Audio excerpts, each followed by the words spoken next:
Mulai.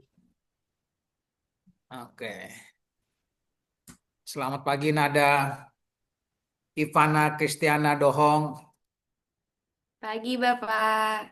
pagi Bapak. Ata,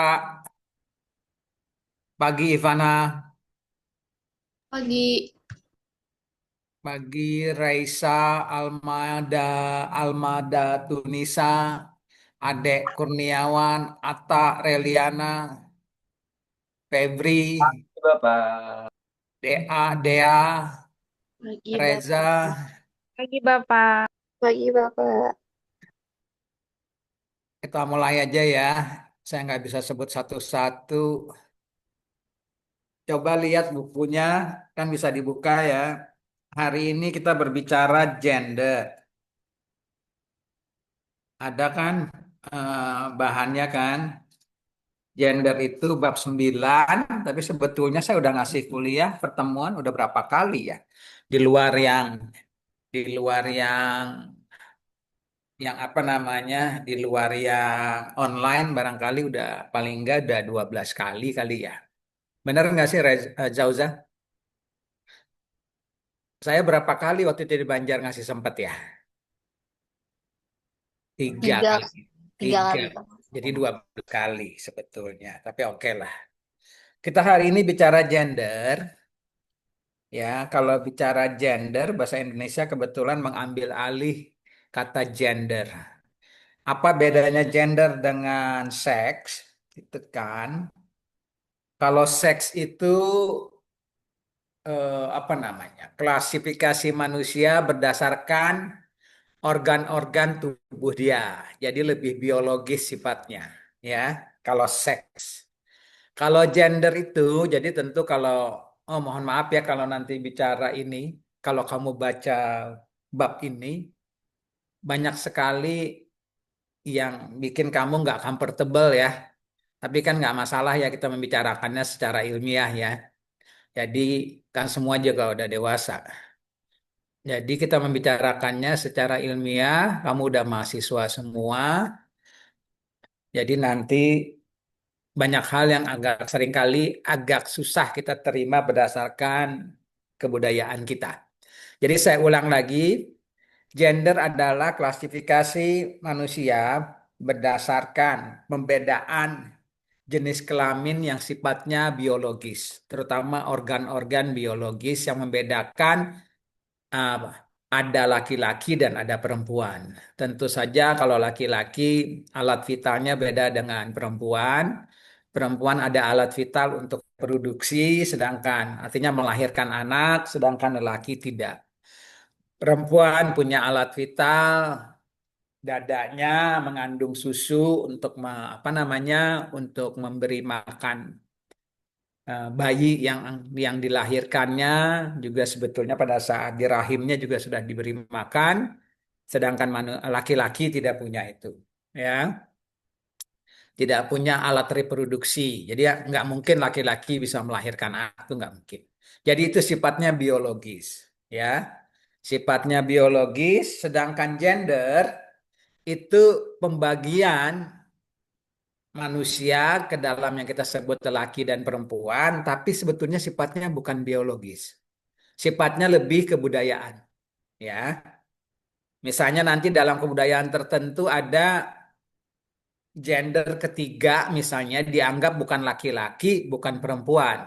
Nah, itu kebudayaan sebetulnya, ya, bukan biologisnya. Biologisnya bisa saja seorang seorang itu dianggap sebagai punya organ lelaki atau sebaliknya punya organ perempuan, tapi secara kebudayaan dia dianggap sebagai kalau dia organnya laki-laki, tapi secara kebudayaan dia bisa dianggap misalnya atau menganggap dirinya perempuan, itu bisa.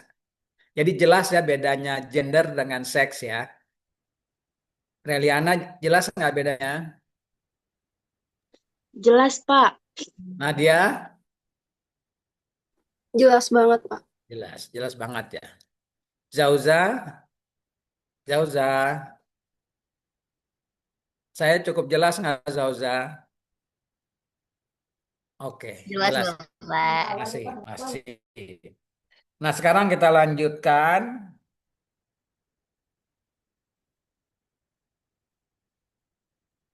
hakikat biologis itu, hakikat biologis tadi dari laki-laki dan perempuan, kalau kita lihat secara biologis, sebaiknya tidak dilihat sebagai pembatas yang sempit, yang membatasi organisme manusia, tetapi dilihat sebagai landasan yang luas, bagaimana di dalam apa berbagai perbedaan struktur dapat dibangun. Ya, jadi seperti yang saya cerita tadi. Landasan biologis itu, misalnya organ vital tadi, sebaiknya kalau secara antropologis dilihat bukan sebagai satu pembatas yang sifatnya terbatas, tapi satu landasan di mana berbagai variasi tentang struktur dapat dibangun. Misalnya maksudnya struktur itu seseorang secara kebudayaan, secara struktur meskipun organnya laki-laki, tapi bisa dianggap dia perempuan, itu bisa. Ya, dahan itu jelas. Nah, di dalam gender itu ada namanya kalau kita bicara gender tentu kebudayaan ya.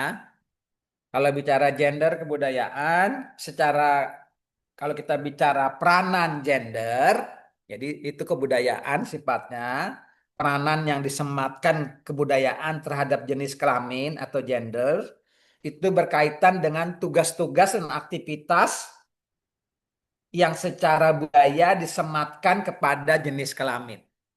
Jadi kebudayaan itu seringkali menyematkan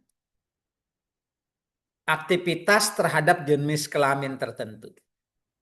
Misalnya saja kalau kamu perempuan, secara kebudayaan, mudah-mudahan nggak terjadi lagi zaman dulu, misalnya dalam kebudayaan kita, kalau perempuan itu aktivitasnya hanya mengurus anak, hanya melulu mengurus anak.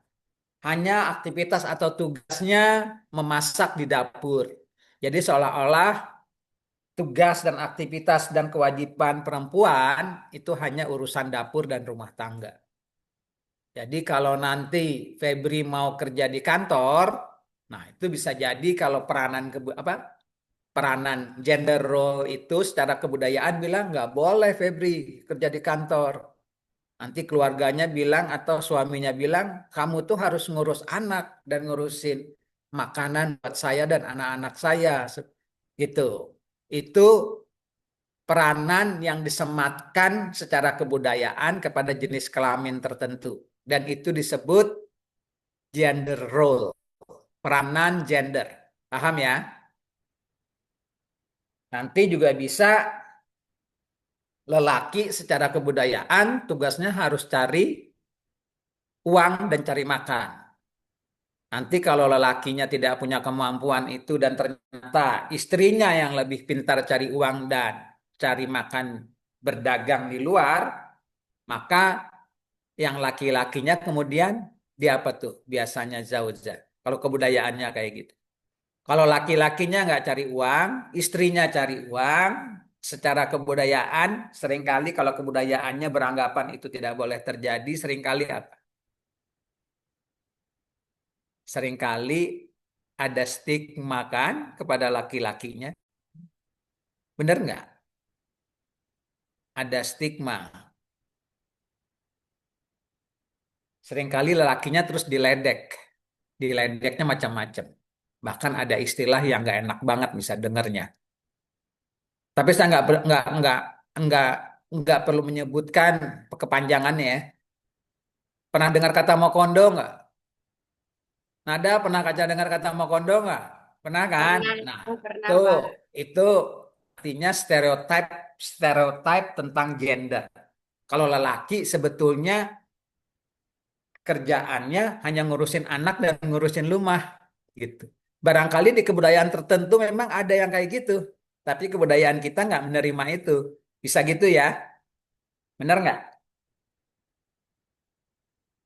Nah, sekarang jadi udah jelas artinya gender role dan gender stereotype. Jelas ya? Stereotype gender dan peranan gender. Jelaskan itu, ngerti artinya ya? Kalau saya nggak jelas, boleh tanya loh. Tadi saya menjelaskan beda gender dengan dengan seks, ya. Terus saya bicara soal gender role dan gender itu bisa baca kan ya semuanya, stereotype. Saya salah nulis. Gitu ya. Oke. Oh, kelebihan itu O-nya kurang ya. Stereotipnya harusnya diganti O. Stereotype. Oke, itu ya tulisannya ya. Kemudian ada juga gender stratification.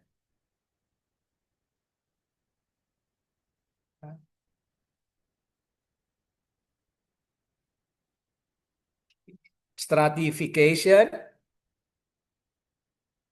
gender stratification adalah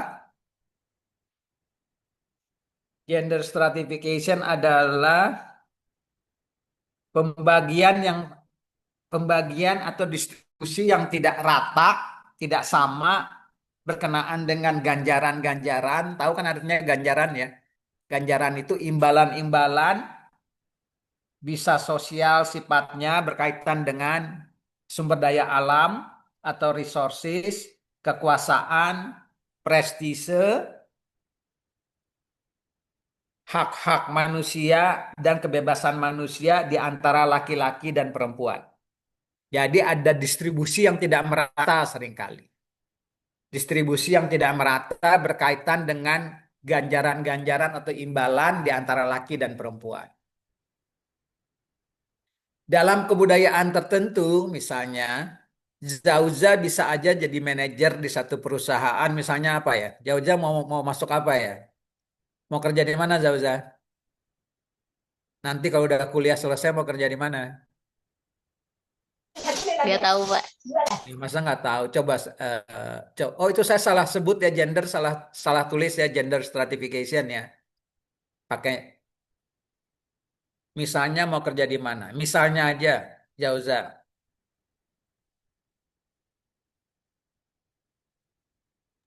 mau kerja di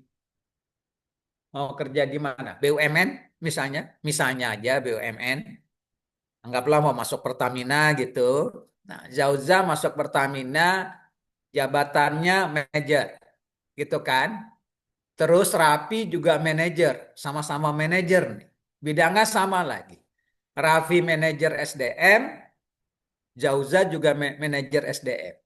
Tapi karena Zauza perempuan dan Raffi adalah laki-laki, bisa jadi kalau dalam kebudayaan tertentu Zauza gajinya berapa kalau manajernya Zauza ya? 15 juta misalnya, antara 15 sampai 20 juta per bulan, sedangkan Rapi anggap aja Zauza dapat 15 juta, ternyata Rapi dapat 18 juta. Padahal jabatannya sama. Nah, itu artinya ada gender stratification. Ingat, gender itu selalu kaitannya dengan budaya. Jadi, antara hak laki-laki dengan perempuan itu tidak sama ternyata dalam kebudayaan tertentu. Dan itu seringkali terjadi di dunia ini. Biasanya perempuan, mohon maaf nih, itu yang kamu harus protes nanti. Gaji kamu kalau perempuan biasanya lebih kecil dari laki-laki dalam kemampuan yang sama, jabatan yang sama. Artinya secara kebudayaan ada gender stratification. Nah, itu kamu harus nuntut, jangan mau ya. Jauh-jauh jangan mau ya. Orang kamu kerjanya 8 jam sama, pinternya sama, kok digaji lebih rendah gitu kan. Itu sebetulnya sangat kebudayaan sifatnya. Dan itu seringkali berbeda dengan nilai-nilai yang kita sebut dengan nilai-nilai modern ya. Nih, human right ya. Nilai-nilai hak asasi manusia. Tapi kebudayaan seringkali bisa jadi tidak sama dengan human right secara kebudayaan. Sampai di situ ada pertanyaan dulu? Ada pertanyaan nggak? No, Zauza lagi mikir nih kayaknya. Ada pertanyaan Zauza? Soalnya kamu mikir saya lihat. Zauza, Zauza, kok hang ya Zauza ya? Zauza, ada pertanyaan nggak? Zauza,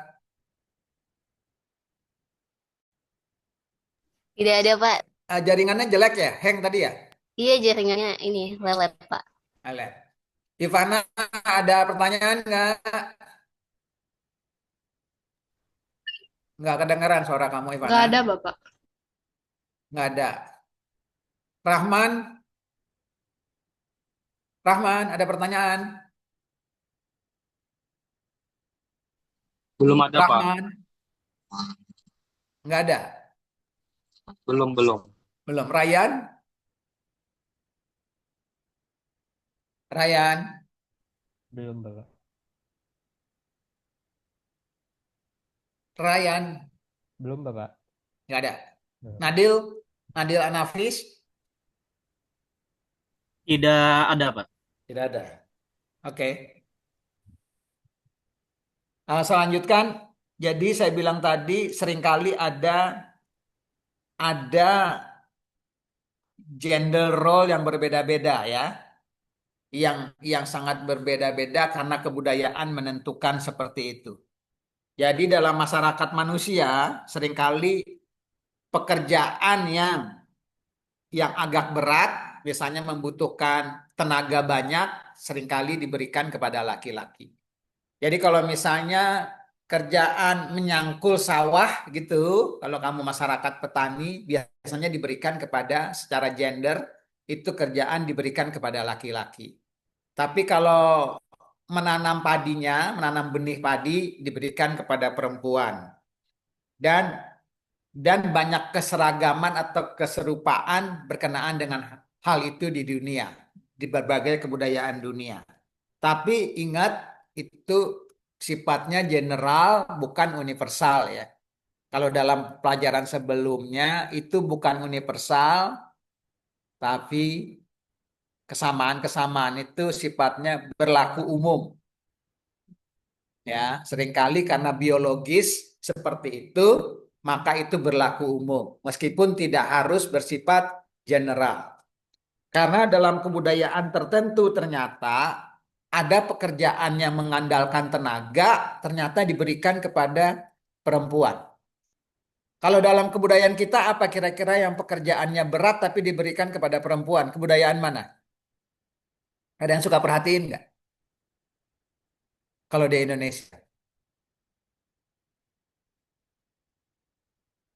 Reliana, kira-kira di mana kebudayaan di Indonesia yang kerjaan angkat batu dari kali diberikan kepada perempuan, bukan laki-laki? Pernah lihat nggak? Nggak pernah lihat. Ngambil-ngambil batu di kali, kerjaan perempuan. Laki-lakinya adu ayam. Kira-kira di mana? Mohon maaf nih. Di mana? Reza, tahu nggak Reza? Di mana kira-kira? Kurang tahu sih, Bapak. Kurang Ini Pak, tahu ya. saya Di pernah mana? lihat waktu itu video di daerah Jawa. Kalau nggak salah, cuma saya nggak tahu daerah Jawanya Jawa mana. Itu ada ini ibu-ibu kerjaannya tuh ngangkutin ini Pak, batu bata dari tempat pengolahan batu batanya itu ke luar ke pinggir jalan buat diangkutin gitu. Jadi kan Oke. termasuk kerjaan berat tuh. Oke. Pariaman ya, Pak. Pariaman. Yang kalau kamu sering lihat sebetulnya paling nggak zaman dulu ya, di Bali. Di kebudayaan Bali itu seringkali yang kerjaan berat ngangkat batu justru perempuan. Kalau lelakinya melihara ayam, terus adu ayam, ayam sabung, ayam sabung. Makanya lukisannya kan banyak gitu. Kalau adu ayam nggak ada perempuan di Bali, laki-laki semua. Tapi yang kerja angkat batu seringkali perempuan. Ya, itu kebudayaan tuh, bisa begitu ya. Jadi ada pengecualian daripada yang saya sebut general tadi. Ya.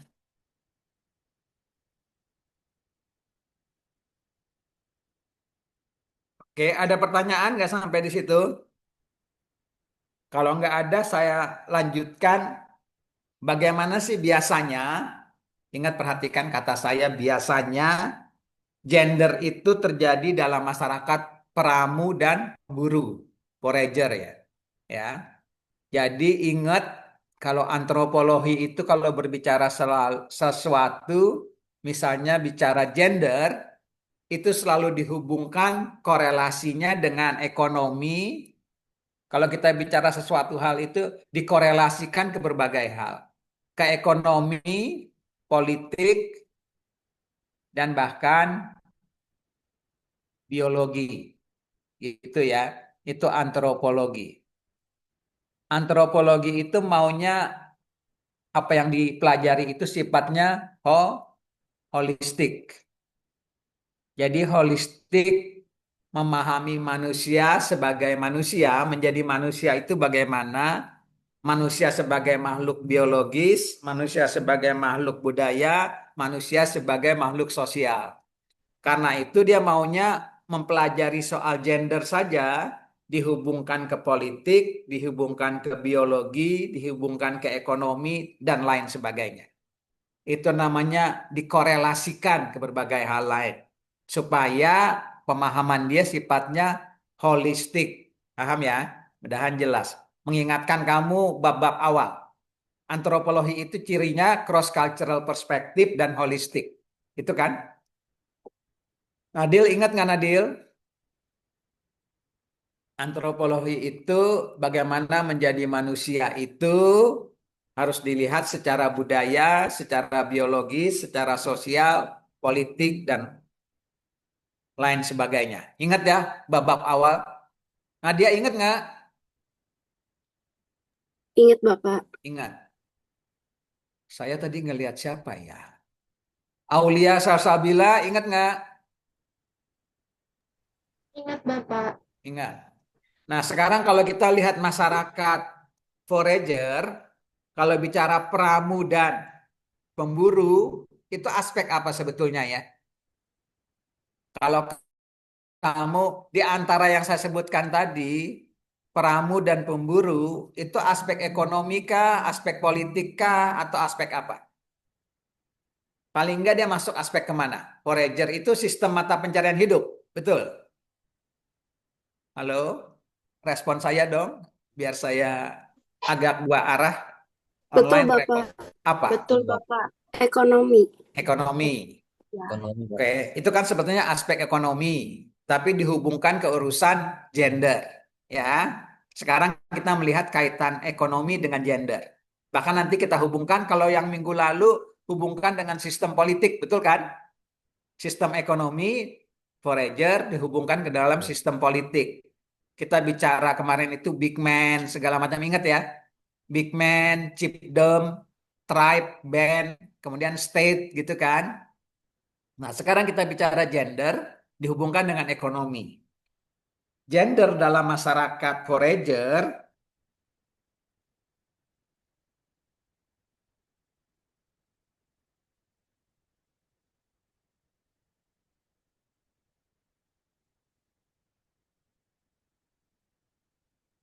dalam kalau dalam forager itu yang laki-laki yang berkontribusi lebih banyak, maka seringkali tar dulu ya.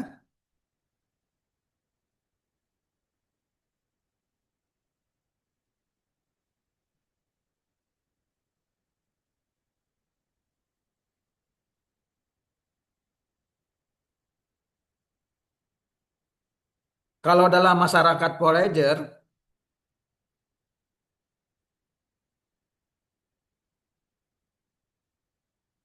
pembedaan antara ranah publik, tahu ya? Tahu kan ranah publik, public sphere, ranah publik. Saya gimana nulisnya nih ya? Kok jadi bingung saya cara nulisnya.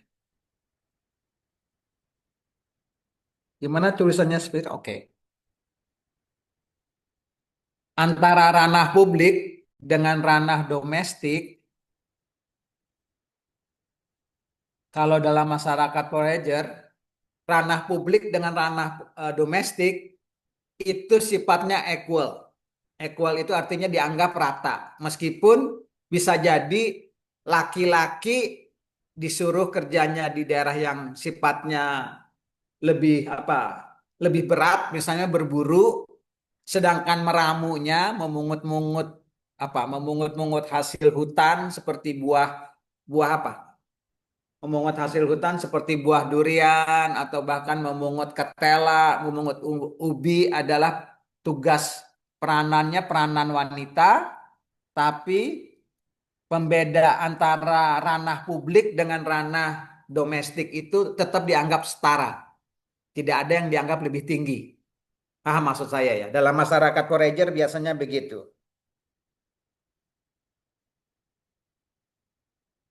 Ya. Sedangkan dalam masyarakat yang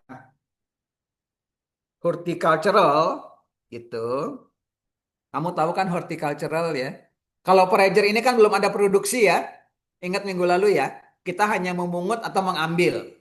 Memungut, mengambil, membunuh binatang. Jadi belum ada produksi. Kalau horticultural itu sudah ada yang ditanam, meskipun belum pertanian. Tahu kan minggu lalu horticultural sudah ada yang ditanam.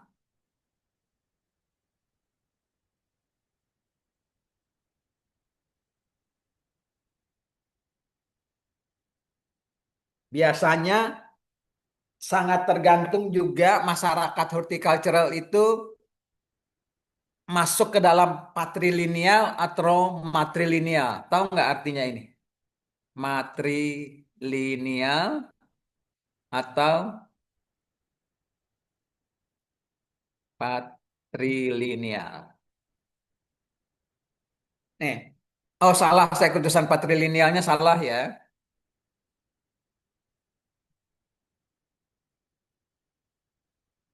Nah, patrilineal, matrilineal. Ada yang tahu nggak artinya matrilineal apa? Keza tahu nggak artinya matrilineal? Keza? Enggak, Bapak. Enggak. Izin menjawab, Bapak. Siapa? Silakan. Nadia, Bapak. Nadia, Eh, silakan. Seingat saya, matrilineal itu adalah garis keturunan dari pihak ibu.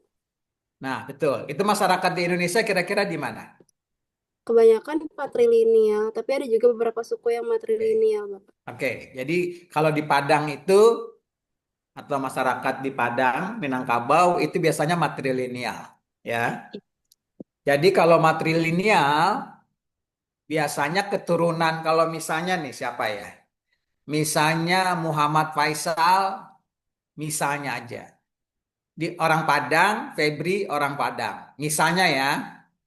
Terus Faisal kawin dengan Febri. Maka anak yang lahir dari perkawinan Faisal dengan Febri, anaknya misalnya namanya Raffi.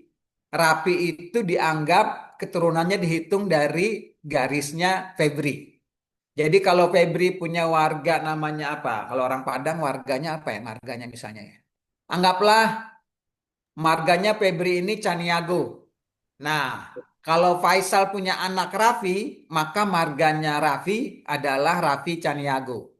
Jadi dia secara garis keturunan masuk ke keluarga Febri. Dan bagaimana dong keluarga Faisal? Nggak punya keturunan dia? Enggak. Nanti saudara perempuannya Faisal, kalau dia kawin dengan siapa namanya? Dengan Adek Kurniawan, adeknya Faisal tadi kawin dengan Adek Kurniawan, makanya anak mereka masuk ke dalam keluarga besar Faisal. Ya gitu ya, ngerti ya? Nah, patrilineal dan matrilineal biasanya diikutin dengan setelah kamu kawin, kamu tinggalnya di mana? Nah, bayangin tuh.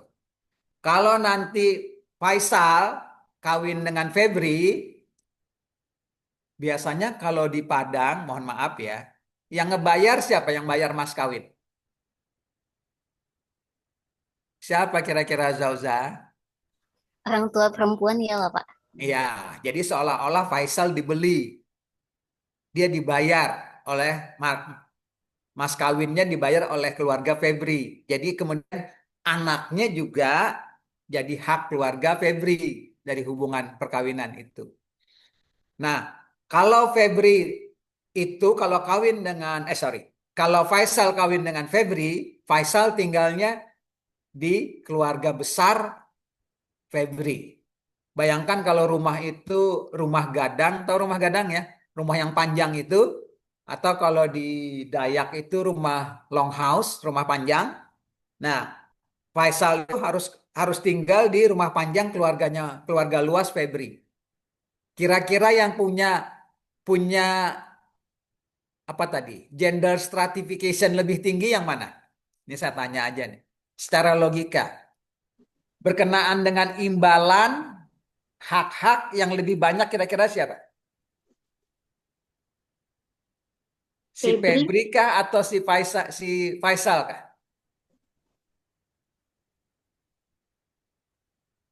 Jawab dong, kira-kira logika kamu akan bilang apa? Faisal ikutnya di keluarga luasnya Febri. Kira-kira hak Faisal banyak nggak di situ? Si Febri, Bapak. Sedikit. Sedikit. Sedikit, Kenapa Pak. sedikit? Karena kan dia bukan di keluarga inti dia. Dia kayak Karena numpang. dia ikut tinggal. Ikut tinggal, betul kayak Nada. Jadi kemudian gender stratifikasinya dia nggak terlalu enak si Faisal. Sebetulnya banyak ganjaran dan imbalan itu tidak equal karena dia tinggal di keluarga lain, ya, gitu ya. Nah itu harus kuat deh tuh laki-lakinya. Sebaliknya perempuannya juga begitu. Kalau perempuannya garis keturunannya kawin dengan patrilineal, makanya biasanya kalau zauja kawin dengan X gitu misalnya, marganya adalah siapa marganya zauja? Nggak tahu ya? Masa nggak tahu? Misalnya aja marganya. Sebutin dong. Kalau matrilineal, orang Banjar tuh matrilineal apa dari 2 garis dihitungnya ya? Kalau orang Banjar kayaknya 2 garis deh. Jadi dia dari laki-laki maupun dari ibu maupun dari bapak. Tapi ada suku bangsa yang hanya dari bapak. Nah kalau biasanya kalau orang Arab, maaf nih, kalau orang Arab tuh pasti dari bapak. Ya, kalau orang Arab pasti anaknya ngikut ke marga bapaknya. Kalau dia alatas bapaknya, anaknya ikut alatas. Meskipun ibunya bukan alatas. Misalnya ibunya misalnya apa ya? Wahab gitu. Dia akan larinya ke alatas. Nah, kalau kasus seperti itu, kira-kira yang perempuan enak nggak ya kalau dia matri lokal, tinggalnya di keluarga laki-laki? Hak dan kewajibannya apa namanya? Ganjarannya setara atau tidak? Jawaban paling cepat aja biasanya tidak. Biasanya tidak ya. Biasanya tidak. Jadi gender stratification berelasi juga dengan soal lokasi kamu tinggal nanti di mana? Apakah lokasi tinggalnya ikut patri lokal atau matri lokal? Nih. Nih kita bayangkan aja Ivana ya. Boleh kita nggak visualisasi ya. Ivana kawin. Marganya apa Ivana? Kamu nama keluarga kamu apa kira-kira? Dohong. Itu nama keluarga. Oke. Ivana marganya Dohong.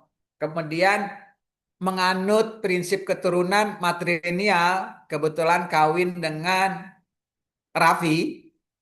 Anaknya namanya Faisal. Gitu misalnya ya. Kamu matrilineal, anak kamu kan tinggal sama keluarga Dohong, betul ya? Betul nggak? Kalau matri lokal. Raffi Betul. juga kawin dengan Dohong, masuk ke keluarga Dohong. Tinggalnya. Anak kamu tuh kira-kira solidaritasnya yang dibangun dengan keluarga yang laki atau perempuan? Ini saya nanya. Ini supaya kamu membayangkan juga. Solidaritasnya karena bergaulnya dengan keluarga Ivana terus, dia akan lebih dekat ke keluarga Ivana atau ke keluarga bapaknya? Ivana. Ivana, Keluarga Bapak. Ivana, Bapak. Nah, biasanya Pasti. benar. Karena dia hidup di situ terus, Apalagi kalau masyarakatnya masyarakat berkebun, nanti anak kamu tuh dohong ngebantu kakak kamu, ngebantu adik kamu di kebun. Solidaritas yang terbangun kan dengan keluarga pihak ibu, bukan dengan pihak bapak. Bener nggak? Karena aktivitasnya seringkali dengan keluarga ibu. Dan biasanya, ini kamu harus ingat tuh supaya kamu perhatiin juga. Biasanya kemudian timbul kecemburuan pihak laki-laki. Nah, itu kamu harus harus perhatiin tuh. Biasanya keluarga Faisal tuh seringkali cemburu tuh, meskipun mereka belum tentu sadar. Dan nanti banyak gosip-gosip yang nggak enak tuh. Karena anaknya, oh kok anaknya ditarik oleh Ivana, tapi nggak ke kita gitu. Nah, seringkali kejadian gitu. Kok anaknya lebih ke sana ya? Kalau ada acara di sana bantuin sana, tapi kalau kita ada acara di keluarga Faisal nggak pernah bantuin gitu. Nah, itu bisa menimbulkan hal kayak gitu tuh, ya. Nanti keluarga Faisal marah tuh, kok nggak setara ya? Dia lebih kompak ke sana daripada kompak ke keluarga saya. Nah, itu seringkali menimbulkan juga perceraian tuh hal-hal kayak gitu tuh. Kalau kamu nggak paham, pahamnya Zauza ya? Jangan gitu Zauza ya. Kalau kamu antropolog harus paham soal-soal gitu. Jadi eh, itu seringkali terjadi. Banyak banget terjadi dalam kehidupan manusia. Nggak sadar konsekuensi dari anak itu tinggal di keluarga mana menyebabkan anak itu lebih dekat di keluarga itu. Dan solidaritasnya lebih dekat ke sana. Jadi kalau Ivananya bijaksana, dia sering juga membawa anaknya datang ke keluarganya Faisal. Dan kemudian sering juga membawa anaknya membantu keluarga Faisal. Itu kalau Ivana atau istrinya cerdas. Gitu ya. Dia tahu, oh konsekuensinya kan anak saya tinggal di sini terus, kayaknya bisa jauh dengan keluarga suami saya. Nggak boleh terjadi begitu ah. Nah dia sering kali ngajak, kalau lagi ada upacara di keluarga Faisal, dia ajak anaknya, suruh bantuin. Itu istrinya yang cerdas namanya. Sebaliknya, kalau matri lokal, nah yang laki juga harus cerdas. Sekali-kali harus minta anaknya ngebantuin pihak keluarga ibunya. Jadi menghindari hal-hal seperti itu. Ingat saya nggak usah ya, nasihat saya ya. Oke. Ada pertanyaan nggak sampai di situ?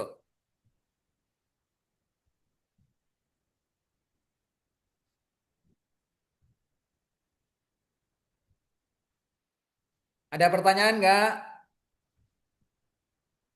Masa nggak ada pertanyaan nih urusan masa depan kamu semua? Urusan masa depan nggak sih ini soal ginian? Ada Kurniawan, soal masa depan kamu nggak? Ya, iya Pak. Ya, Nggak ada pertanyaan? ah, belum sih Pak sejauh ini. Belum. Tania Azahra, Pak, saya mau bertanya.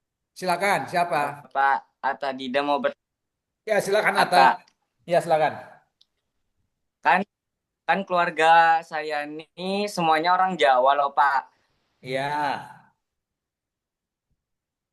Terus? Ulun nih orang Banjar gitu, lahir di Banjar. Jadi Ulun nih lebih suka Banjar gitu, nah Pak. Nggak mau kayak kayak nggak mau karena kalau diatur-atur adat Jawa lah atau pakai daerah Jawa-Jawa sana lah. Ulun jadinya pengen yang di Banjar-Banjar gitu aja.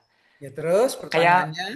kalau bisa dibilang sih pengen pisah ya, maksudnya nggak bisa Jawa gitu. Terus? Pengen Banjar aja. Iya itu karena kamu kan hidupnya memang di Banjar terus. Jadi kan solidaritasnya malah terjalin dengan orang Itu Banjar gimana, Pak? kebudayaan. Itu wajar aja. Tapi kalau bapak kamu maunya atau ibu kamu maunya juga kamu tetap menganut kebudayaan Jawa, harusnya seperti yang tadi saya bilang. Dia seringkali ngajak kamu membantu Iya, keluarga kamu kayak yang orang Jawa atau datang ke kalau Jawa gitu. bahasa Atau berbahasa Jawa gitu uh, kan. Itu salah satu juga. Menjawab nggak saya Ata? Ata, nggak kedengeran suara Ata. Ata, Ata, loh, kok Nge-lag. hilang ya Kayaknya jaringannya deh, Bapak. jaringannya ya? Oke, ya sudah saya anggap dia jelas lah. Ada pertanyaan lain? Reli, Bapak. Reli, silakan. Jadi Reli mau Reliana, nanya, ya, eh, gender itu ada nggak sangkut pautnya ke religi, Pak? religi, ya ada Iya. pasti Ah, ada. Kalau gitu ya, Pak. kalau orang Islam kan perempuan harus disunat, laki-laki terutama harus disunat, betul? Ya kan? Itu berhubungan dengan religi kan? Terus kalau orang Kristen laki-laki harus disunat nggak? Nggak harus, benar kan? Sama juga gitu. Perempuan gitu juga, ya. Jadi ada, bahkan kebudayaan dengan agama tuh dekat sekali hubungannya. Seringkali ada yang saya bilang tadi gender apa tadi itu gender right itu dihubungkan secara kebudayaan tapi juga secara agama. Banyak seperti itu, Reliana. Banyak sekali. Ya, Reliana hilang Oke, lagi. Bapak. Terima kasih. Ya. Yang boleh punya istri banyak di mana? Agama apa, Reliana? Mohon maaf, Bapak. Setahu saya agama Islam. Islam ya. Enak banget orang Islam ya. Perempuan yang kesian. Ya. Kalau orang Katolik kawin itu hanya sekali loh. Udah itu nggak boleh lagi kawin. Itu sekali di gereja sampai mati dia harus dengan itu. Ya. Kecuali orang Islam istrinya meninggal baru boleh. Gitu. Itu ya.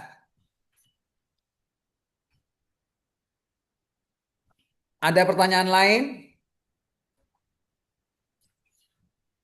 Nah, sekarang seringkali ini masalah-masalah dalam masyarakat yang tadi saya bilang patrilokal atau patrilineal seringkali kemudian diikuti ada stratifikasi gender yang makin lama makin kuat. Stratification. Kalau dalam masyarakat yang saya bilang forager tadi, gender stratification-nya equal, ya, dalam masyarakat forager,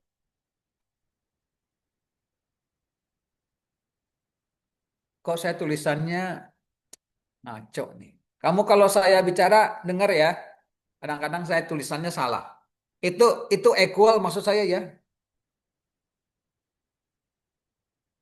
Kalau dalam masyarakat forager, ya, domestic sphere, ranah domestik dengan ranah publik itu setara. Dan akibatnya stratifikasi gender juga kurang lebih dianggap setara.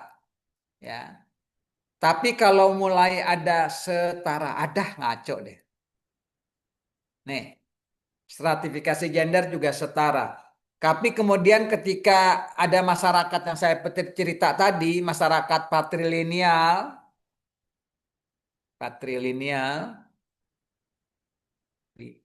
lineal, alah, ini keyboard saya agak aneh nih.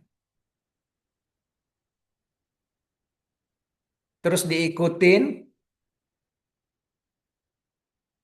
dengan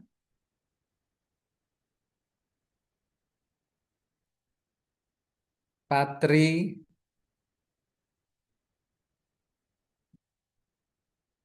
maka gender stratification-nya kemudian menjadi tidak lagi equal tapi jadi bertambah. Jadi makin berbeda. Stratification. Itu semakin lama semakin besar jaraknya.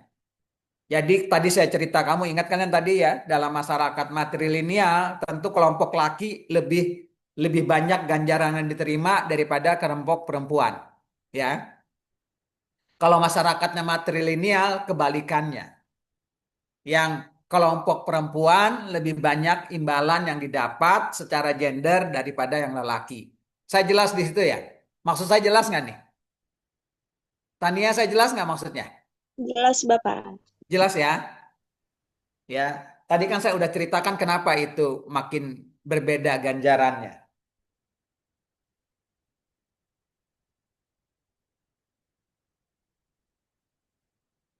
Nah, dalam masyarakat agriculture, kalau kita bicara agriculture, masyarakat pertanian.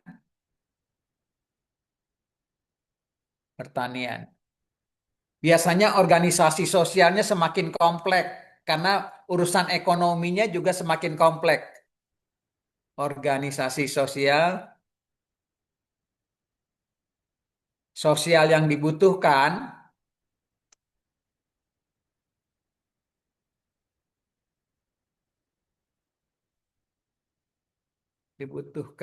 makin kompleks. Nih, yang dibutuhkan makin kompleks. Kenapa makin kompleks? Ya tentu pengerahan tenaganya kan makin kompleks dibandingkan dengan pemburu dan meramu. Betul nggak? Pengerahan tenaga yang dibutuhkan untuk bertani kan lebih kompleks daripada masyarakat berburu dan meramu. Karena itu kemudian organisasi sosial yang dibutuhkan juga makin kompleks. Kemudian ada pembagian tugas. Mulai ada pembagian tugas, ada spesialisasi,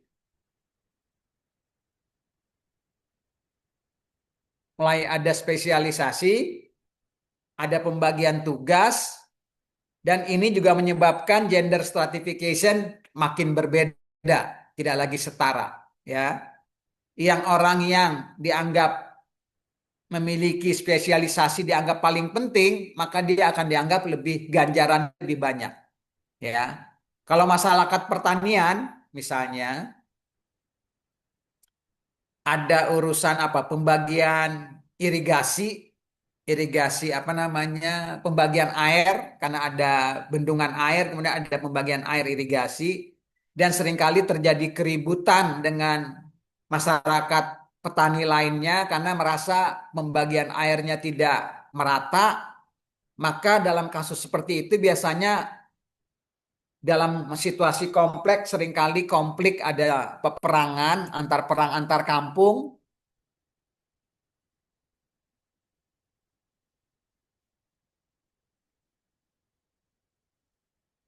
Ada perang antar kampung, biasanya kalau yang lelaki dianggap mempunyai tugas mempertahankan wilayahnya, maka gender stratifikasi lelaki dianggap lebih penting daripada perempuan. Lebih tinggi sifatnya. Atau juga kalau masyarakat berburu dan meramu, atau bukan berburu dan meramu lah. Masyarakat apa tuh? Masyarakat peternak itu apa namanya? Masyarakat Penggembala. pasturalis. Ya kan kita minggu lalu bicara masyarakat yang beternak, gitu kan? Kalau dalam masyarakat peternak seringkali ada kasus pencurian ternak mereka oleh masyarakat peternak lainnya, dan kemudian masyarakatnya mengembangkan sistem pertahanan, dan yang bertugas berperang itu adalah lelaki, maka gender stratifikasi laki-laki dianggap lebih penting daripada perempuan. Gitu ya.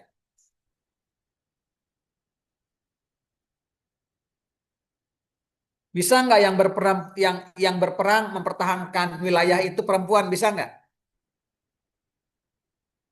Bisa nggak, Jauza? Bisa aja, Pak. Bisa aja, betul. Jadi tergantung kebudayaannya menyematkan tugas itu kepada siapa. Ada masyarakat Amazon gitu di mana di di Amerika Latin, yang jadi warrior itu, yang jadi apa? Orang serdadu perang itu malah wanita. Dan kemudian gender stratifikasinya wanita lebih penting daripada lelaki. Paham maksud saya ya? Jelas ya? Selamat pagi Andrea. Andrea baru kelihatan dari mana? Dari tadi, Pak, di sini. Oh, saya nggak ngelihat tadi. Baru nongol saya lihat. Berarti tenggelam, Pak. Tenggelam. Baru datang kali ya. Dari mana sih? Enggak, Pak. Oh, Dari awal saya ngikutin kok. oke, saya nggak dengar suaranya soalnya. Oke, saya jelas di situ ya.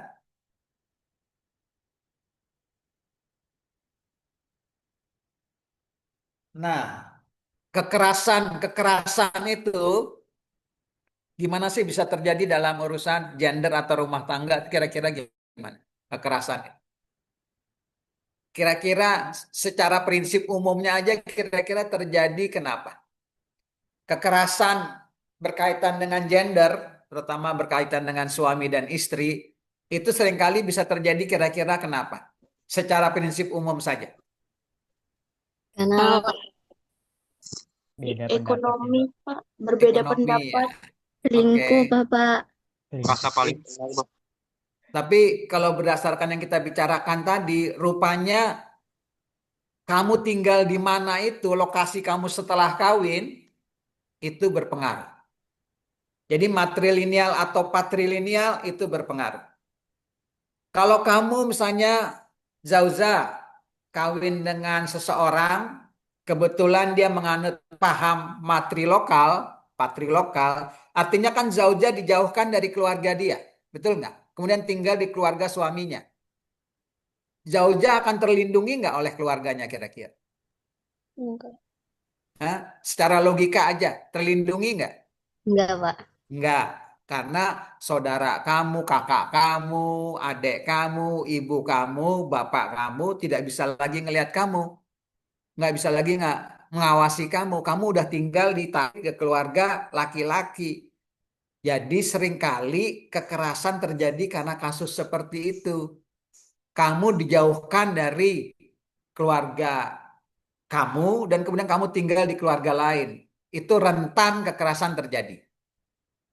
Tidak harus oleh suami kamu, Zauza, tapi kekerasan bisa terjadi oleh saudara-saudara suami kamu. Itu bisa begitu. Tapi juga sebaliknya, kalau seorang laki-laki tinggal di keluarga perempuan, di matri lokal, kekerasan juga bisa terjadi.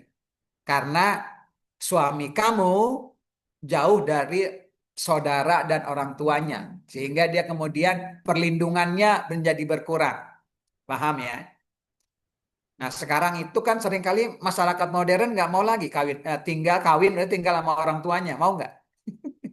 Kalau masyarakat modern mau nggak? Biasanya kan nggak mau. Nah, itu makin rentan lagi tuh kekerasan itu bisa terjadi. Istilah bahasa Indonesia apa? Kekerasan rumah tangga itu KD, KDRT. DRT. Nah, KDRT. KDRT seringkali terjadi dalam masyarakat modern. Karena mereka dijauhkan, mereka maunya tinggal sendiri jauh dari keluarga perempuan maupun keluarga laki-laki. Kalau zaman dulu enggak, lebih sedikit. Kalau zaman sekarang kecenderungannya makin banyak. Karena anak-anak sekarang maunya jauh dari orang tuanya, gitu ya. Gitu. Ini prinsip umumnya ya, tentu ada pengecualian. Tentu ada pengecualian.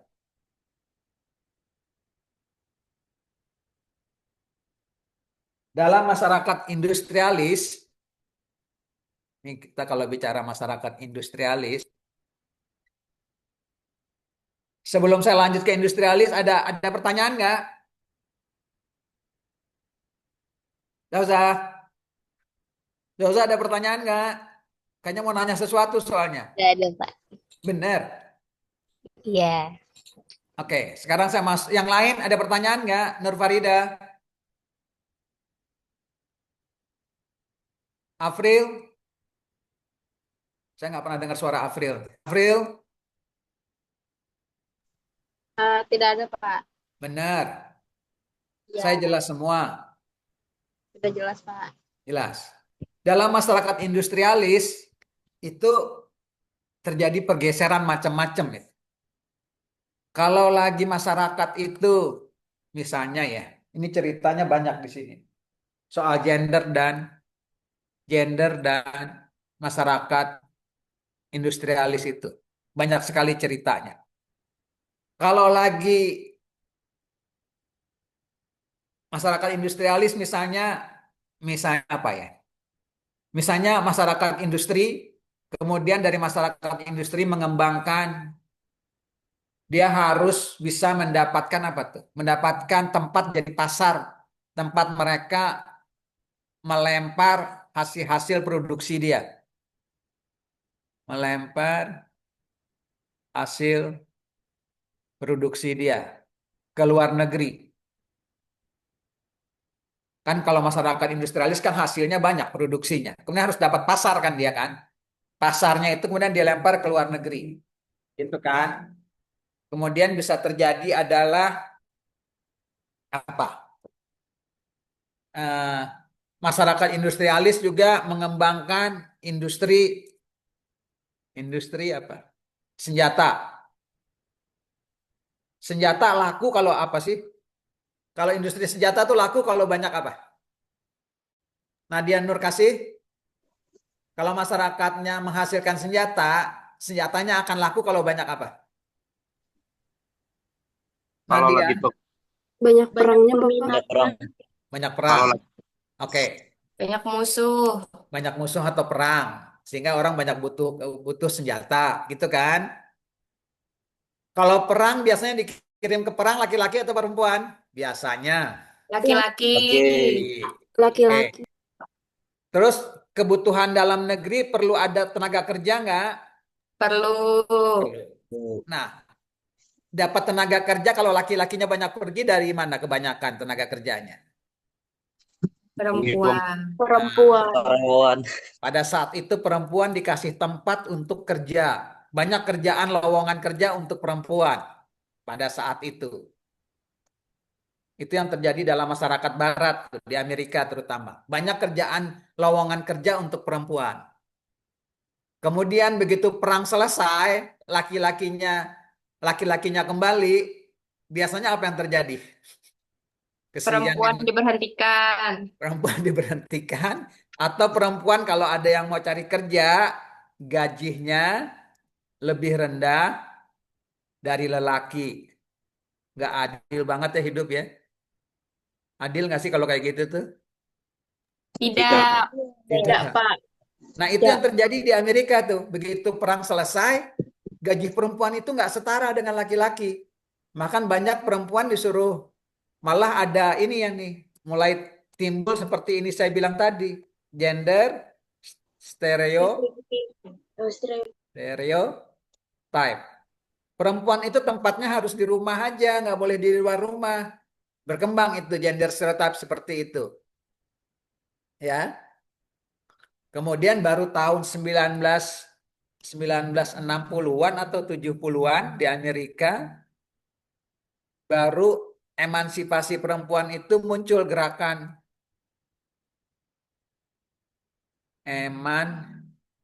emansipasi perempuan. Saya lupa nama tokohnya siapa. Ada yang ingat nggak? Baru muncul. Ya, gerakan emansipasi itu salah tuh emansipasi. Oh betul, emansipasi perempuan.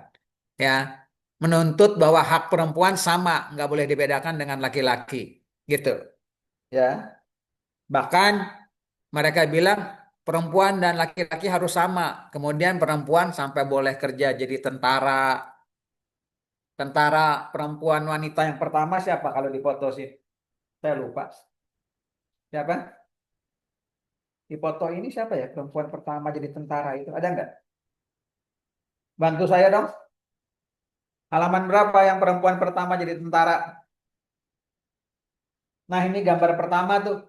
Halaman pertama gender. Bab pertama. Itu di Jerman tadi.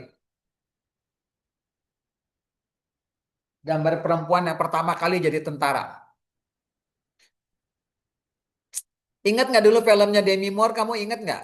Ada yang pertama kali dia masuk jadi tentara, kemudian dia dibullying abis-abisan masuk tentara itu. Ada yang nonton nggak sih Demi Moore filmnya? Nggak ada ya, karena dalam kepala laki-laki Amerika perempuan itu nggak boleh jadi tentara. Jadi dibullying banget dia ketika masuk jadi tentara. Filmnya bagus itu. Nggak ada yang nonton ya. Oke. Eh, Nah sekarang Gender kan saya bilang sifatnya budaya ya. Gender itu kan sifatnya budaya ya, bukan biologis ya. Kalau biologis itu kan seks ya.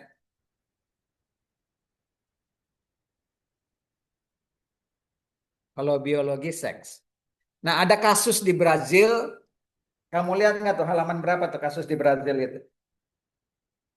Yang appreciating anthropology, lihat dong. Kalau saya di 231, bantuin dong Zauza, halaman berapa yang gambar perempuan laki-laki jadi perempuan? Halaman berapa Zauza?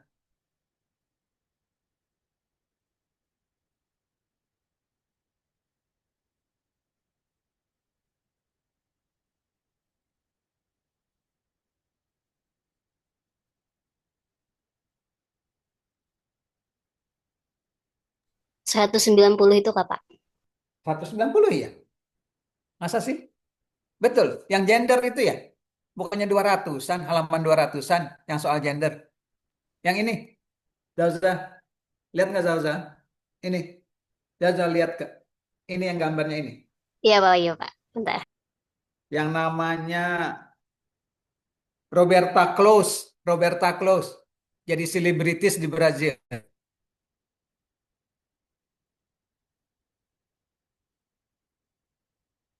Halaman berapa? Zauza? Ada di halaman 193, Pak. Oh, betul ya, 193 ya? Roberta Close, photographed in 1999. Oke, benar, benar. Eh, Oke. Jadi ceritanya dalam masyarakat Brazil sebetulnya ada gender stereotype bahwa yang dunia publik itu dunia laki-laki. Jadi kalau di pantai itu kebanyakan laki-laki karena itu dunia ranah publik. Perempuan itu harus di rumah, kurang lebih begitu ya. Stereotipnya. Nah, kalau perempuan ini ada seorang laki-laki jadi perempuan, dia bisa jadi selebritis tuh kenapa kira-kira? Dia kemudian cantik banget dan dia menonjol banget di di dalam jadi selebritis lah gitu. Karena secara stereotip perempuan itu nggak boleh di dunia publik. Meskipun dia perempuan secara gender, tapi kan dia biologisnya tadinya dia laki-laki. Jadi dia boleh di dunia publik. Paham nggak logikanya? Bingung ya? Bingung ya? Paham, Pak, tapi aneh. Paham, Pak. Paham. Aneh. Iya maksudnya jadi dia bisa begitu terkenal sebagai perempuan, dia kan udah dioperasi ya. Karena secara biologis dia laki, jadi dia boleh menonjol di dunia publik karena dia laki-laki sebetulnya. Kan dia secara biologis dia laki-laki. Jadi jadi jadi dia bisa seorang perempuan bisa menonjol di dunia publik karena asal usulnya dia sebetulnya laki-laki. Paham nggak tuh maksudnya? Apa nggak terlalu paham maksud Paham, saya? Pak. Hah? Paham. Paham? Paham. Paham? Paham, Benar Pak, ya? paham. Sebetulnya kalau dia perempuan aja bener-bener apa tuh? Bener-bener asli perempuan, susah dia bisa menonjol di dunia publik. Karena kebudayaannya sangat patriarki, tahu patriarki ya? Iya, Pak. Patriarki. Oh. Hanya laki-laki yang boleh menonjol di mana-mana itu. Nah, ini kok ada perempuan yang bisa menonjol? Karena secara biologis sebetulnya dia emang laki-laki. Tapi penampakan dia aja perempuan gitu. Penampakan gimana tuh ya penampakannya perempuan. Ya, gitu ya. Jadi kemudian dia bisa mengatasi dikotomi itu. Ada pertanyaan nggak? Bapak, saya izin. Boleh, siapa?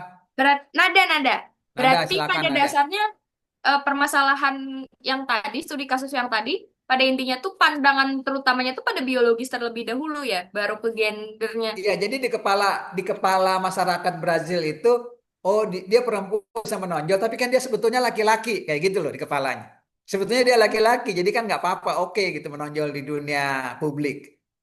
Paham maksud saya? Jadi Paham, jadi Pak, di paham, kepala Pak. di kepala di kepala masyarakat tuh ada dua sisi gitu ya. Ya, kira-kira begitu. Oh, dia oke menonjol karena kan sebetulnya dia laki-laki meskipun penampakannya perempuan gitu loh. Gitu. Kurang lebih Walaupun dia begitu. udah operasi gitu, Udah, ya aja fotonya.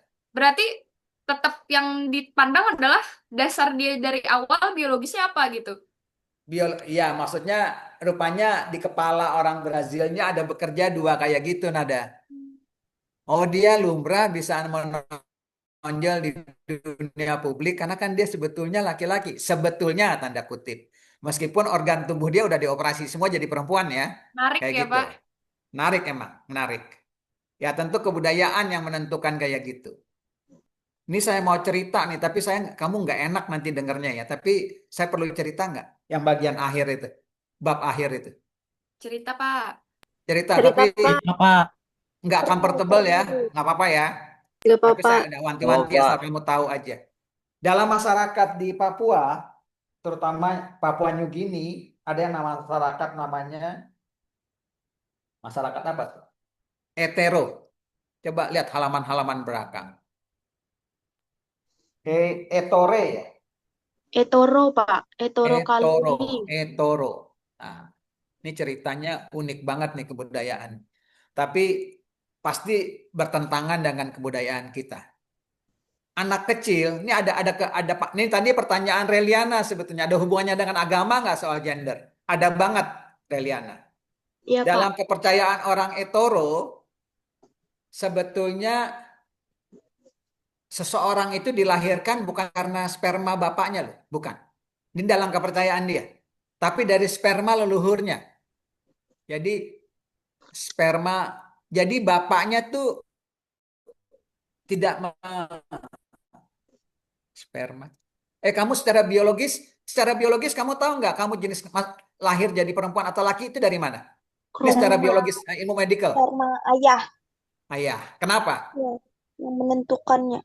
Ya kenapa? Karena kromosom apa ya Pak? Yang kayak Iya ada yang lebih betul. kuat Karena kromosom laki-laki laki-laki itu mengandung X dan Dan Y. Y, ya. ya kan? Y. Dan Y. Kalau perempuan seingat saya hanya Y. Gitu. Tapi kalau laki-laki kawin dengan perempuan, ini bisa muncul X atau Y karena yang punya. Jadi yang menentukan itu tergantung laki-lakinya. Karena yang perempuannya hanya punya kromosom Y. Ya gitu ya. Tapi itu yang menentukan jenis kelamin, bukan menyebabkan seseorang itu lahir. Kalau dalam masyarakat Etoro, kelahiran itu asal-usulnya dari sperma leluhur. Ini kepercayaan ya, Reliana ya. Ini kepercayaan nggak bisa dibantah. Kalau mereka percaya ya percaya, kamu harus ikut percaya aja. Ya, oke. Nah, Iya, Pak. Ya. laki-laki suami hanya ikut menyuburkan, tapi itu asalnya dari leluhur. Menyuburkan. Ini kepercayaan mereka nih. Nih ya, menyuburkan. Ketika anak baru lahir, saya nggak tahu kenapa kebudayaannya begitu ya. Anak baru lahir dari masa kecil sampai dia remaja, itu dari kecil sampai remaja. Ini tulisan saya ngaco ya. Kecil sampai remaja. Kebudayaannya itu ngajarin dia dijauhkan dari pihak ibunya. Jadi dia harus tinggal dari ibu. Dia harus tinggal di rumah lelaki. Jadi rumah laki-laki itu laki itu punya rumah sendiri. Laki. Dan kemudian dia diajari untuk menjadi, wah ini ngeri banget sih, tapi oke lah, saya cerita aja. Nih, ya, harus tinggal di rumah lelaki untuk dilatih menjadi warrior, ya, menjadi orang yang ahli perang. Dan ada seniornya. Kalau kamu baca, ada yang baca nggak sih? Ada baca nggak? Sebenarnya kalau baca saya nggak perlu jelasin lagi, tuh enak jadinya. Kamu udah tahu sendiri. Ada senior yang melatih anak-anak remaja itu. Dan agak sadis itu. Ya, saya sebetulnya sebagai antropolog nggak boleh ngomong sadis ya. Jadi, pada saat anak remaja itu tinggal dengan laki-lakinya, Dia harus meladeni laki-laki itu sebagai pasangan seksual dia loh, anak-anak remaja itu. Benar-benar itu kejadian zaman dulu, ya. Nah, kemudian jadi pertama dia dibikin bahasa sederhana aja. Pertama dia jadi homo, anak remaja itu harus memuaskan senior dia, gitu kan? Jadi homo kan, dalam bahasa kita sekarang. Eh, kemudian dia ketika dia eh, jadi derajatnya jadi warrior, dia udah tingkatnya naik, dia memperlakukan remaja lainnya seperti gitu juga. Jadi istilahnya kalau zaman sekarang itu, tapi ini kita udah pakai pakai nilai zaman modern ya. Dia pedofil, tahu ya? Ketika dia jadi warrior dia pedofil, gitu. Dia suka anak kecil. Tapi warrior itu kemudian anak kecil itu jadi warrior, kan yang warrior tadi jadi orang tua kan? Orang tua dia boleh boleh punya istri kemudian. Kemudian dia jadi punya istri. Jadi pertama dia homo, kemudian ketika dia jadi warrior dia menginikan pedofil, melatih anak kecil itu menjadi warrior, kemudian ketika dia udah anak kecilnya jadi warrior, dia jadi orang dewasa, jadi senior, dia boleh kawin dan punya istri. Nah, kamu lihat nggak orientasi ini? Saya mau bicara orientasi seks. Orientasi seks itu seksual sangat budaya sifatnya ya,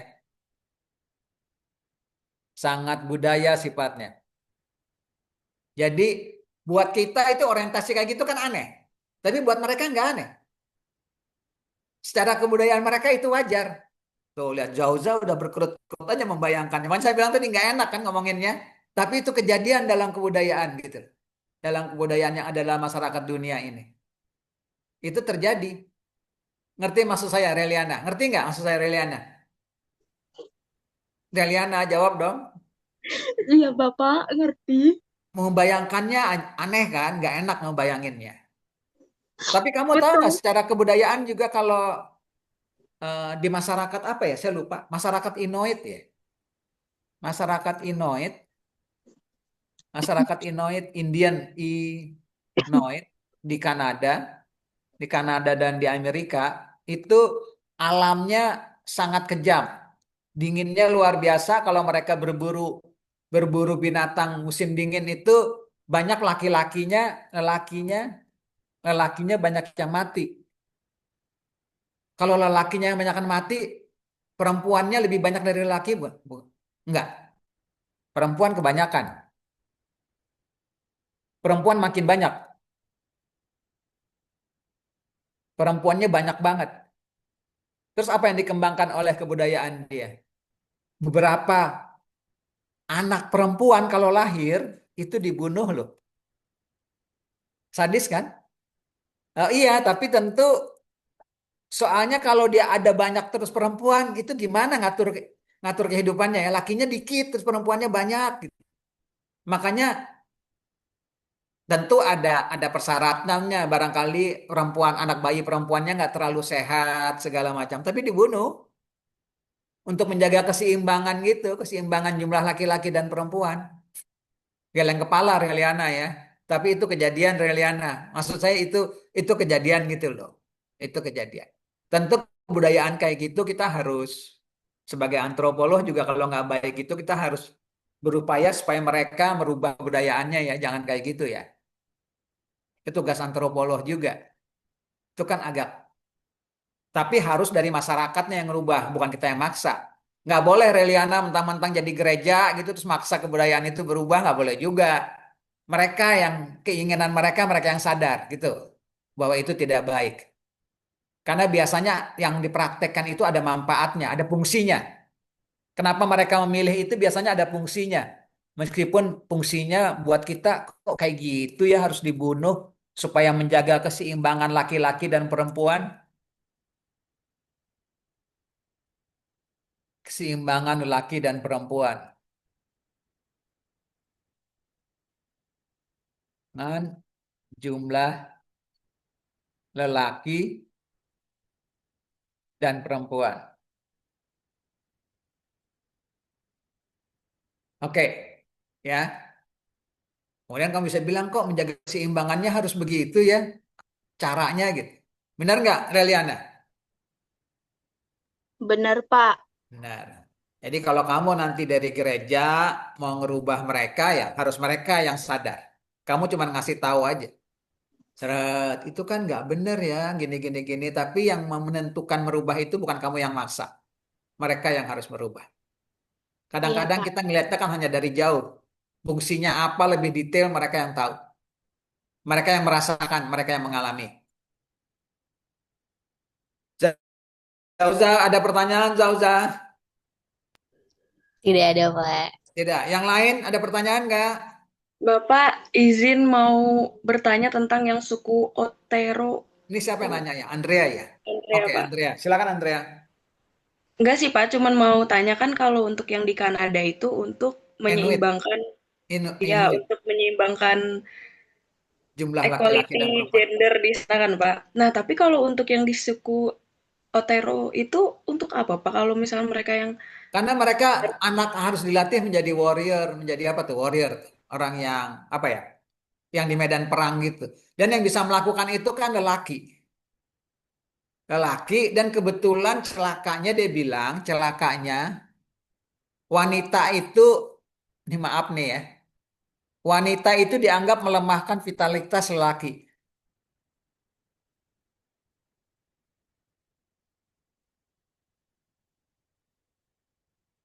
Perempuan dianggap melemahkan vitalitas lelaki. Karena itu perempuan harus dijauhkan. Ini kepercayaan, Andrea. Paham maksud saya ya? Jadi berhubungan seks dengan perempuan itu dianggap melemahkan vitalitas lelaki. Termasuk kejantanannya. Makanya dia boleh berhubungan dengan istri, wanita, pada saat dia bukan jadi warrior lagi. Dia bukan Oh, jadi... berarti Pak, izin Pak. Berarti itu mereka berhubungan laki dengan laki. Kan tadi saya bilang. Oh, baru connect. Lo kan tadi saya bilang. Yang homo tadi kan, Pak? Iya, yang saya bilang homo tadi. Iya. Tapi kayaknya ini suku bangsa udah nggak ada deh di Papua New Guinea. Paling nggak kebudayaannya udah hilang, kemudian nggak ada lagi yang mengaku diri dia suku suku suku bangsa Etoro itu.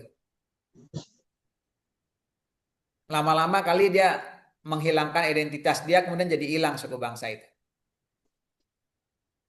Ya, Andre saya jelas ya Andre ya. Andre, loh suaranya hilang. Jelas, Bapak. Jelas. Yang lain juga jelas ya. Ada pertanyaan lain nggak? Tapi Bapak, ini saya izin bertanya, Bapak. Siapa? Tanti, ada Ade, ada siapa lagi satunya? Nadia. Siapa? Nadia, Bapak. Silakan, Nadia. Saya Nadia izin ya? bertanya, iya, mengenai budaya patriarki dan gender Tania apa stereotype. Nadia? Tania apa Nadia? Nadia, Bapak. Nadia. Oke, Nadia, silakan.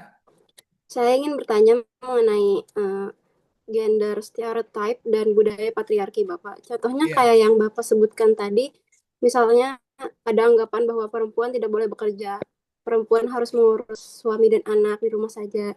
Bagaimana cara kita menyuarakan kesetaraan gender kalau misalkan budaya tersebut masih mengakar, Bapak? Terima kasih. Itu saya nggak bisa ngejawab, itu tuh pinter-pinter kamunya memberi membangkitkan kesadaran itu. Itu keahlian kamu sebagai pendamping masyarakat untuk membangkitkan kesadaran dia. Ya, caranya tentu kalau dari dulu yang kena kita pelajari itu perubahan itu nggak boleh terlalu ekstrim, harus pelan-pelan caranya kan. Kita kan pernah bicara innovation ya. Innovation itu kalau bagus jangan terlalu ekstrim. Satu, harus berdasarkan model yang ada dalam masyarakatnya, gitu kan? Ingat nggak? Terus kesetaraan itu juga harus membawa kesejahteraan. Ingat, itu paling nggak kuncinya itu. Kesetaraan tidak boleh ekstrim, harus pelan-pelan, bertahap. Tidak boleh ekstrim, ya. Tidak boleh ekstrim. Istilah di buku tuh nggak boleh over innovation. Over innovation itu nggak boleh. Ingat kan? Nggak boleh over innovation. Itu bab sebelumnya. Harus berdasarkan model yang ada dalam masyarakatnya, indigenous model. Harus berdasarkan model indigenous. Jadi kamu masuknya itu misalnya yang sangat penting buat masyarakat itu adalah siapa? Orang tua. Nah, masuknya harus melalui orang tua, gitu misalnya. Atau yang penting itu adalah masyarakatnya matrilineal, yang penting adalah nini mama, masuknya melalui nini mama. Yang terakhir adalah dia harus membawa kesejahteraan. Ingat kan? Nah, jangan perubahan yang kamu buat itu meskipun dari kacamata kamu baik, tapi dia tidak membawa kesejahteraan buat masyarakatnya, nggak boleh. Yang tadi misalnya soal apa tadi? Soal yang anak perempuan dibunuh gitu. Ya kamu buat itu tapi ternyata kemudian, oh gila ya, kemudian perempuannya lebih banyak dari laki-laki, terus masyarakat itu chaos, kacau. Nah, itu juga tidak membawa kesejahteraan kan? Ini kita bicara bodoh-bodohan aja ya. Nah, kamu juga nggak boleh itu sebetulnya. Ya, tiba-tiba yang ada lakinya, perempuannya berantem aja dalam masyarakat itu berebut laki-laki gitu kan? Nah, nggak bisa itu. Ya, apalagi perempuannya kalau egois nggak mau apa namanya? Perempuannya egois, lakinya nggak boleh kawin lagi kan? Wah, pasti berantem itu Nadia. Bayangin nggak? Kalau boleh poliandri, kalau masyarakat tertentu kan boleh poliandri. Tahu kan poliandri ya? Laki-laki boleh punya istri lebih dari satu. Poliandri. Jadi suaminya satu, istrinya ada Nadia, ada Nia, ada siapa lagi deh, banyak gitu. Ya karena lakinya kurang, gimana coba? Tapi Nadia nggak mau, masyarakatnya yang ada dalam masyarakat berantem terus nggak perempuan sama perempuannya? Nadia Berantem jawab, terus Bapak. kalau berantem terus ada equity nggak, ada kesejahteraan nggak? Nggak ada Bapak. Nah itu dia.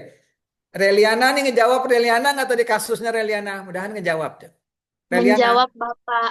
jawab ya. Meskipun kita jijik segala macam, tapi perhatikan itu. Iya Pak. Tadi pertanyaan berikutnya siapa ya? Adek ya? Bukan pertanyaan sih Pak sebenarnya. Apa tuh?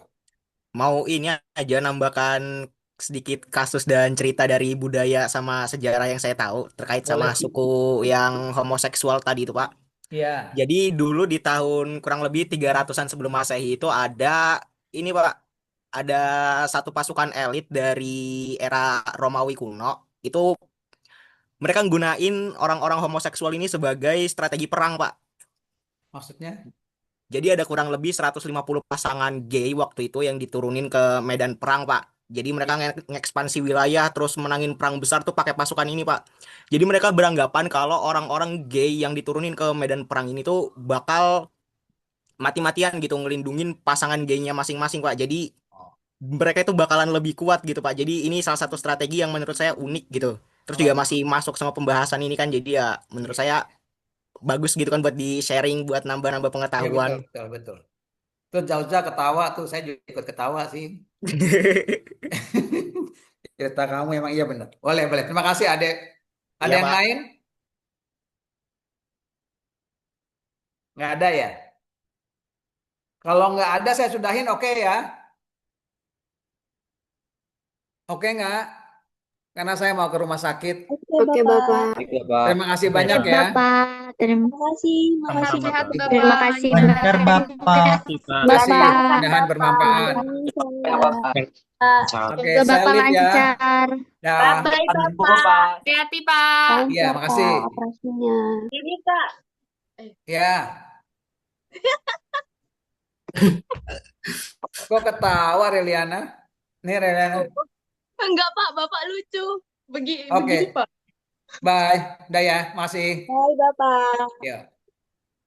Selasa depan ada ya? Selasa depan ada, ya? Iya Oke. Pak. Ngasih salib ya izin ya.